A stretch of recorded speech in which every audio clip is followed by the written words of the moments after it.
मी वर्धा जिल्ह्यात कायदा आणि सुव्यवस्था अबाधित राखण्यासाठी पोलिसांनी ऑपरेशन निशाणा ही विशेष मोहीम राबवली।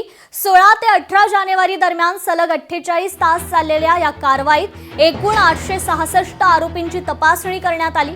यामध्ये फरार, पाहिजे असलेले, अजामीनपत्र वॉरंटधारक, हिस्ट्री शीटर तसेच गंभीर गुन्ह्यातील आरोपींचा समावेश होता।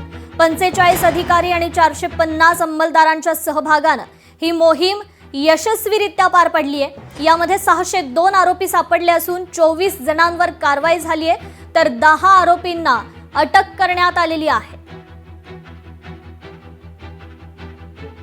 दिनांक 16 जानेवारी ते 18 जानेवारी पर्यंत वर्धा पोलिसांकडून एक सराईत आरोपी चेक करण्याची मोहीम राबवण्यात आली होती। सदर मोहीममध्ये ज्या लोकांना अटक करणे किंवा त्यांना ताब्यात घेणे आवश्यक आहे असे 123 लोकांची यादी आम्ही केली होती।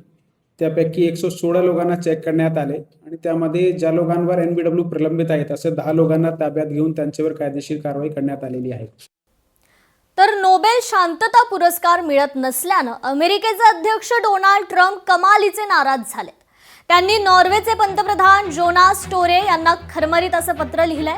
मला नोबेल पुरस्कार दिलेला नाही, त्यामुळे माझ्याकडून शांततेची अपेक्षा करू नका, असं ट्रम्प यांनी सुनावलंय। नोबेल समितीमध्ये नॉर्वे सरकारची देखील महत्त्वाची भूमिका असते, त्यामुळेच ट्रम्प यांनी स्टोरेस यांनाच लक्ष्य केलंय। मी जगातली 8 पेक्षा जास्त युद्ध थांबवली, तरीही तुम्ही नोबेलसाठी माझा विचार केला नाही, त्यामुळे आता शांतता राखण्याची जबाबदारी माझी नाही।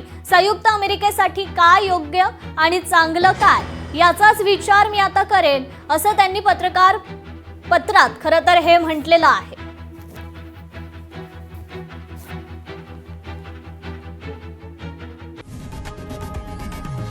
लोकशाही मराठी ऐका, पहा, जागरूक रहा।